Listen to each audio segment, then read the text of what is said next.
Guys, when I got involved in this business back in August of 1990, I was wide-eyed, and I was so excited about it. And, everybody that I was going to, bring into the business was going to be the next biggest income earner. I figured that I was probably going to make my first million. It'd probably take me about 30 days to get that done.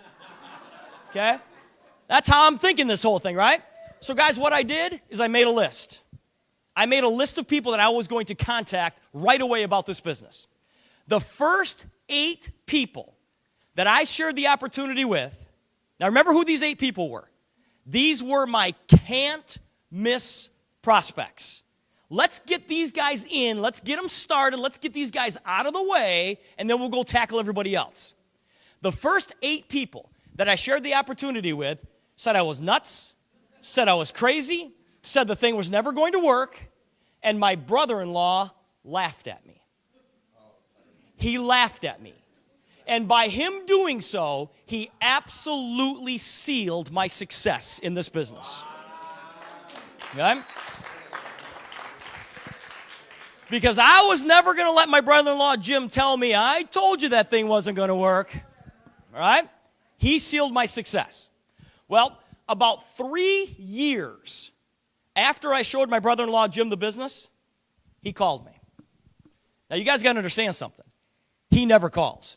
He never calls. I saw Jim 9 times in that 3-year period. I saw him at Christmas, Easter, and Thanksgiving. And that's the only. He never calls. And when he called and wanted to talk to me, he didn't even want to talk to his sister. I thought something was up. I said, Jim, what's up? He said, well, Julie and I have been thinking. And I just said to myself, I'm going to have so much fun with this. I said, yeah. He said, Julie and I have been thinking, and we think it's time that we get started in your business. I said, Jim, what makes you think I'm going to let you in? He goes, what do you mean? I said, Jim, I showed you this program 3 years ago. Why is it such a good deal today as opposed to 3 years ago? Well, I saw you and Colleen, you bought the house, you bought the car, you both quit your job. I said, Jim, that's all true, but to be honest with you, we have all the reps we need in your area.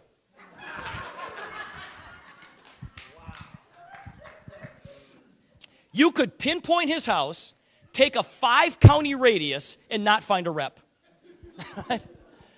I just played with him and played with him and played with him, and after about 15, 20 minutes, I said, okay, I'll see what I can do. Well, my brother-in-law, Jim, got involved in the business. He wasn't a superstar, but you know what he did? He made enough money to make his house payment, made enough money to make his car payment. My point is that if I had stopped working this business, if I had listened to his advice, would I have ever had a chance to get him into my business? None. See, guys, the day that you get your very first no in this business is the day that you give up all rights to quit. Wow. How many of you have gotten a no in this business so far? You are in for life. You guys are in for life, okay? Now, another one of those 8 was my Uncle Bob. Do you guys have an Uncle Bob? Would you like another one? Okay. Now, my Uncle Bob, this is my mom's brother. In many ways, I would like to be like my Uncle Bob, okay? Many ways, I don't want to be like my Uncle Bob. My Uncle Bob, he's lived his entire life seeing the glass as half empty as opposed to half full. When I showed my Uncle Bob the business, he looked at me and he said, come on, that thing is never going to work. That thing is never going to work. Don't quit your day job, but I'll tell you what, I wouldn't talk to very many people about that. And I thought to myself, okay, this guy's not going to make my house payment for me, so I'm not going to listen to him. Well, we started to show a little bit of success. After I quit my job, I contacted my Uncle Bob. I said, Bob, this thing is rocking. You have got to come and take a look at this thing. You know what he said to me? It'll never last. It'll never last. So what do we have so far? It'll never work. Now it'll never last. Okay. My mom, on my mom's side of the family, she has 5 brothers and sisters, and every year they take turns hosting Christmas. Well, this particular year, it was my mom's turn to host Christmas. And we had just built our house, which I'll show you in a second. You guys probably, everybody has seen that house, okay? And I called my mom, and I said, Mom, I know it's your time and your turn to host Christmas, but do you want to host it at my house? And the reason I asked her to do that was I knew that Uncle Bob was coming.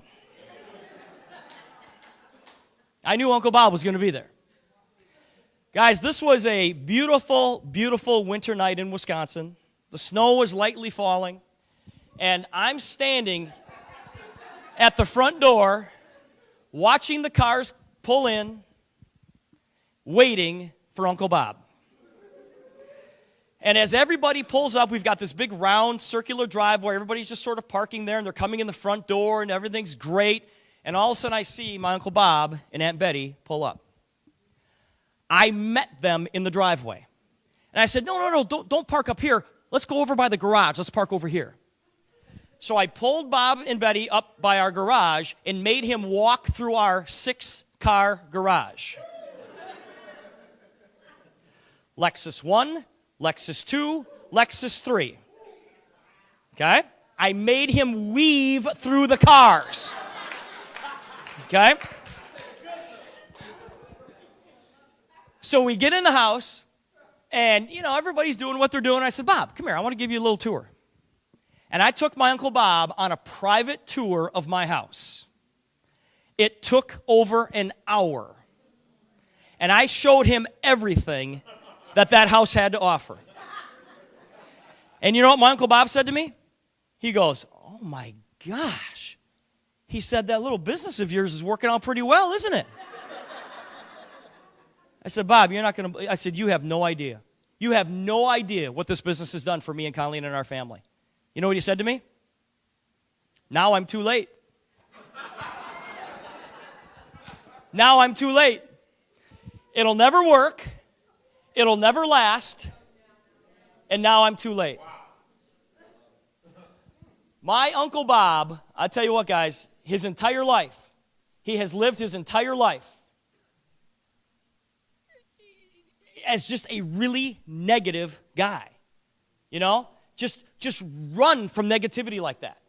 I don't need my Uncle Bob. I love my Uncle Bob to death. I don't need him in my business. I don't need the negativity. Okay? Amen. To this day, my Uncle Bob struggles financially. And he's known about me and my industry in this business for 22 years. Move on, move on, move on.